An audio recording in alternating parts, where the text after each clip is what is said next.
സങ്കീർത്തനം 22-ാം അധ്യായത്തിന്റെ 14-ാം വാക്യത്തിന്റെ അവസാന ഭാഗം. സങ്കീർത്തനം 22-ാം അധ്യായത്തിന്റെ 14-ാം വാക്യത്തിന്റെ 14-ാം വാക്യം. ഞാൻ വെള്ളം പോലെ തൂങ്ങിപ്പോകുന്നു, എന്റെ അസ്ഥികളെല്ലാം ബന്ധം വിട്ടിരിക്കുന്നു, എന്റെ ഹൃദയം മെഴുകുപോലെയായി. ഈ നാമത്തിന് നന്ദിയോടെ സ്തോത്രം ചെയ്യുന്നു. ഇത് ദാവീദ് സങ്കീർത്തനക്കാരൻ എഴുതിയ ഒരു സങ്കീർത്തനമാണെങ്കിൽ തന്നെയും നമ്മുടെ കർത്താവായ യേശുക്രിസ്തുവിന്റെ കഷ്ടാനുഭവങ്ങളെ പ്രവചന രൂപേണ ചിത്രീകരിച്ചിരിക്കുന്ന ഒരു അധ്യായമാണല്ലോ 22-ാം സങ്കീർത്തനം. ഇവിടെ നമ്മുടെ കർത്താവായ യേശുക്രിസ്തുവിനോട് ബന്ധപ്പെട്ടാണ് പറയുന്നത്, എന്റെ ഹൃദയം മെഴുകുപോലെയായി. അതിന്റെ മുകൾ ഭാഗത്ത് പറയുന്നത്, എന്റെ അസ്ഥികളെല്ലാം ബന്ധം വിട്ടിരിക്കുന്നു. വേറൊരു ഭാഗത്ത് നാം കാണുന്നുണ്ടല്ലോ, തന്നെ പറ്റി ആളല്ല എന്ന് തോന്നുമാറ് നമ്മുടെ കർത്താവായ യേശുക്രിസ്തു വിരൂപമായി തീർന്നു. ആളല്ല എന്ന് തോന്നുമാർ. ഇപ്പോൾ നമുക്കറിയാം, ഒരു പശു ചത്ത് കിടന്നു കഴിഞ്ഞാൽ അത് പശുവാണെന്ന് നമ്മൾ പറയും. ഒരു കാള ചത്ത് കിടന്നാൽ അത് കാളയാണെന്ന് പറയും. എന്നാൽ മരിക്കുന്നതിന് മുമ്പേ, ചാകുന്നതിന് മുമ്പേ നമ്മുടെ കർത്താവായ യേശുക്രിസ്തുവിനെ പറ്റി രേഖപ്പെടുത്തിയിരിക്കുന്നത് ആളല്ല എന്ന് തോന്നുമാറ്. അപ്പോൾ നാം ഇത് കാണുന്ന രൂപമൊന്നും അല്ല. ആ സമയത്ത് തന്നെ കർത്താവായ യേശുക്രിസ്തു രൂപം നാം മനസ്സിലാക്കുക. ആളല്ല എന്ന് തോന്നുമാറ് നമ്മുടെ കർത്താവായ യേശുക്രിസ്തു വിരൂപമായി തീർന്നു. അസ്ഥികളെല്ലാം ബന്ധപ്പെട്ടു മാത്രമല്ല, എന്റെ ഹൃദയം മെഴുകുപോലെയായി. ഈ സ്ഥാനത്ത് ഒരു ചോദ്യം നമ്മുടെ മുൻപാകെയുണ്ട്. എന്തുകൊണ്ട് തന്റെ ഹൃദയം മെഴുകുപോലെയായി?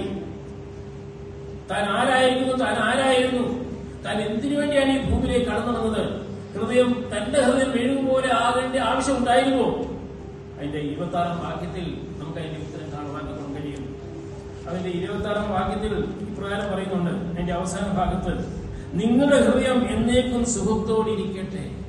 നാം ഇന്ന് സുഖത്തോടുകൂടി, നമ്മുടെ ഹൃദയത്തിന്റെ ആനന്ദം ലഭിച്ചുകൊണ്ട് സന്തോഷത്തോടുകൂടി ഇവിടേക്ക് കടന്നു പോകാൻ കാരണമായി തീർന്നത് ഒരു വസ്തുത നാം മനസ്സിലാക്കുക.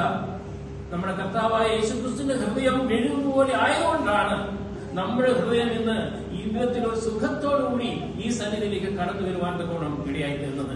നാം ആരാധനയ്ക്കായിട്ട് കടന്നു വന്നിരിക്കുമ്പോൾ ഈ ചിന്തയാണ് നമ്മെ ഭരിക്കേണ്ടത്. എന്റെ ഹൃദയം സുഖത്തോടെ ഇരിക്കുവാൻ, ദൈവമകൻ ദൈവമകളെന്നുള്ള രീതിയിൽ ഈ സ്ഥാനത്ത് കടന്നു വന്ന് ദൈവത്തെ ആരാധിപ്പാൻ തക്കോണം ദൈവം നമുക്ക് അവസരം തന്നതിന്റെ പിന്നിൽ വലിയൊരു കഥയുണ്ട്. ഒരു വലിയ വില നമ്മുടെ കർത്താവായ യേശുക്രിസ്തു കൊടുത്തു. തന്റെ അസ്ഥികളെ എണ്ണത്തക്കവണ്ണം നമുക്ക് സൗന്ദര്യം തന്നെ നമ്മുടെ കർത്താവായ യേശുക്രിസ്തു വിരൂപമായി തീർന്നു എന്ന് നാം ബൈബിൾ വായിക്കുന്നുണ്ട്. ആളല്ല എന്ന് തോന്നുമാറാ താൻ വിരൂപനായി തീർന്നു എന്ന് പറയുന്നുണ്ട്. താൻ മെഴുകുപോലെയായി എന്ന് പറയുന്നുണ്ട്. നമുക്കറിയാം, മെഴുകിന് വല്ല രൂപമുണ്ടോ? ഇല്ല. ആ വിധത്തിൽ നമ്മുടെ കർത്താവായ യേശുക്രിസ്തു വിരൂപമായി തീർന്നതിന് ഒരേ ഒരു കാരണം എന്താ? 26-ാം വാക്യത്തിൽ ഞാൻ വായിച്ചുവല്ലോ, നിങ്ങളുടെ ഹൃദയം കുറച്ച് ദിവസത്തേക്കല്ല, കുറച്ച് മാസത്തേക്കല്ല, കുറച്ച് വർഷത്തേക്കല്ല, എന്നേക്കും നിങ്ങളുടെ ഹൃദയം എന്നേക്കും സുഖത്തോടെ ഇരിക്കുവാൻ വേണ്ടി ഇതാ ഞാൻ കടന്നു വന്നിരിക്കുന്നു. മെഴുകുപോലെ ആകുവാൻ, വിരൂപമായി തീരുവാൻ, ഞാൻ നശിക്കുവാൻ. അതാണല്ലോ അതിൽ നിന്ന് കാണുന്നത്. ഇതാവേ, നിന്റെ ഇഷ്ടമെന്തോ അതിനു വേണ്ടി ഞാൻ തയ്യാറാണ്. ഇതാവേ, എന്നെ തകർത്ത് കളയുവാനാണ് നിനക്കിഷ്ടമെങ്കിൽ ഇതാ ഞാൻ കടന്നു വരുന്നു. അവനെ തകർത്ത് കളഞ്ഞു, അവനെ മെഴുകുപോലെയാക്കി. നമ്മുടെ ഹൃദയം സുഖത്തോടെ ഇരിക്കുവാൻ ഈ രാവിലെ സമയത്ത് വളരെ നമുക്ക് ആ ചിന്തകൾ നമ്മെ ഓരോരുത്തരെയും ഭരിച്ചുകൊണ്ട് നമുക്ക് ദൈവത്തെ ആരാധിക്കാം. ദൈവം നാം